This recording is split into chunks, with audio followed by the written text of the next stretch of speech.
Sektor properti di Bali pada tahun 2009 optimis dapat berkembang, terutama rumah menengah ke bawah. Dalam hal ini, peluang pasar masih cukup besar di daerah Bali.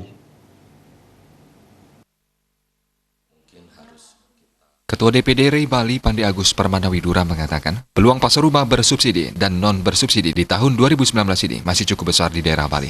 Peluang pasar khusus untuk rumah subsidi belum bisa tersebar di seluruh kabupaten kota yang ada di Bali. Pihaknya menilai dewasa ini rumah sudah menjadi kebutuhan pokok bagi masyarakat. Dengan adanya perhelatan pesta demokrasi yang akan dilaksanakan tahun 2019 ini, dinilai tidak akan mengganggu peluang pasar rumah subsidi di Bali. Agus Permanawidura juga mengimbau kepada para konsumen agar mendapat informasi yang benar mengenai penjualan rumah di Bali sehingga tidak terjadi kesalahan saat membeli rumah.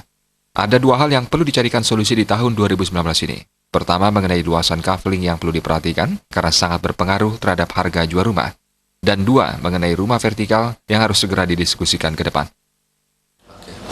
Mengingat backlog daripada perumahan di Bali ini yang sebesar 200.000, saya rasa untuk peluang rumah baik itu subsidi ataupun non subsidi itu masih cukup besar di daerah Bali ini. Perumahan ini merupakan kebutuhan pokok.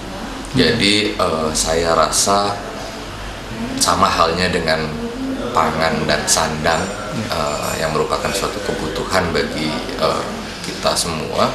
Saya rasa untuk pembelian rumah pertama itu agak tidak terlalu mempengaruhi daripada politik ini, karena itu menjadi suatu kebutuhan. Jadi saya merasa end user ataupun calon pembeli akan tetap mencari rumah untuk tempat tinggal.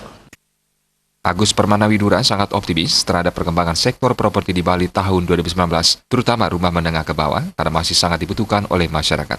Adi Setiawan, Bali TV.